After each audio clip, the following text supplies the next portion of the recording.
خۆشەویستانم لە سۆران پەیامنێرمان کاگازات ئۆمەراوی وەردەگرین. کاگازات سڵاوت لێبێت، زانیاریەکانی لای تۆچین بەشداربووان تا چەند بەشداری پرۆژەکەیان کردووە، خۆشی ئامادەبووان ئامادەکاریەکان چۆن بەڕێوە دەچێت لە شاری سۆران؟ بەڵێ مامۆستا زانا، سڵاو لە تۆ و لە بینەرانی بەڕێز بێتم. دیارە لە سنووری دارەی سۆرانیش هاوڵاتیان بە ڕێژەیەکی بەرتا و بەشداریان لە تاقیکردنەوەی سوورەتی ڕەحمان کردووە لە پرۆژەی میهات. وەکو ببینن لە ئێستا من لە یەکێک لە هۆڵەکانی تاقیکردنەوە دام. لە ئێستادا خوشکانێکی زۆر لەم هۆڵە بەشداری لە تاقیکردنەوە ئەکەن. لە سنووری سۆران بڵێن بە قەزا و ناحیەکانیەوە زیاتر لە 1000 کەس بەشداری ئەمڕۆ لە تاقیکردنەوەی سوورەتی ڕەحمان دەکەن. من بۆ زانیاری زیاتر یەکێک لە سەرپەرشتیارانی پرۆژەکە وەرەگرم، چۆمان خانمان لەگەڵە بێت. چۆمان خان، سڵاوتان لێ بێتن، پرۆژەکە چۆن بەڕێوە ئەچێتن لەتر؟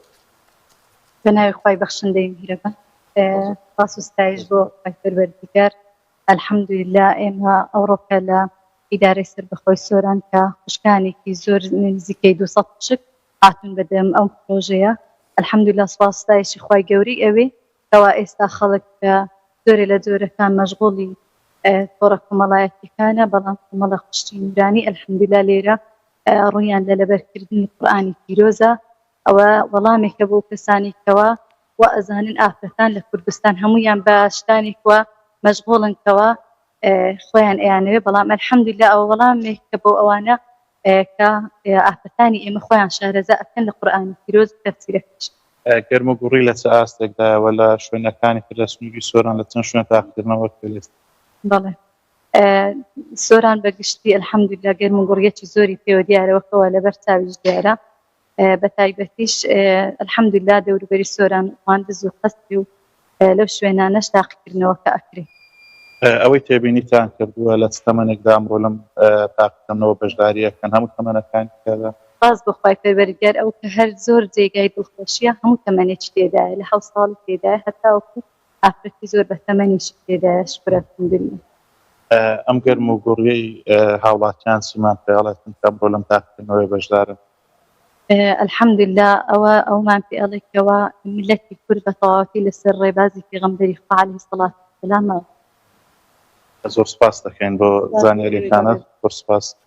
بەڵێ مامۆستا زانا، دیارە لە سۆران و هەروەها لە هەڵاندوز و لە چۆمان و هەروەها لە ناحیەی خەلیفان لە ناحیەی هەریر ئێستا تاقیکردنەوە بەڕێوە ئەچێتن و ژمارەیەکی زۆر لە خوشکان لە برایان بەشداری لەم تاقیکردنەوە ئەکەن و بە گەرم و گوڕیەوە بەشداری ئەکەن. ئەوەی من تێبینیم کردووە لە بەشداربووان لە تەمەنی زۆر کوچکیایەوە، لە تەمەنی هەرزەکار و گەنج و هەروەها لە تەمەنەکانیشی تیادان لەم تاقیکردنەوەیە بە گەرم و گوڕیەوە بەشداری ئەکەنەوەی من لەگەڵم قسە کرد، هەمویان ئەڵێن ئێمە لە خۆشەویستیمان بۆ قورئانی پیرۆز بەشداریمان لەم پرۆژەیەکی ئەمانەوێتن سوود و کەڵکمان پێ بداتن و داواکاری ئەوەشیان هەیە کەوا ڕێکخراوی قوتابیانی کوردستان بەردەوام بێ لەسەر ئەم جۆرە پرۆژانە و گرنگی زیاتریان پێ بدات و لە داهاتوودا پرۆژەی هاوشێوەیان هەبێتن بۆ ئەوەی هاوڵاتیان بەشداری لەم جۆرە پرۆژانە بکەن و سوودی لێ ببین.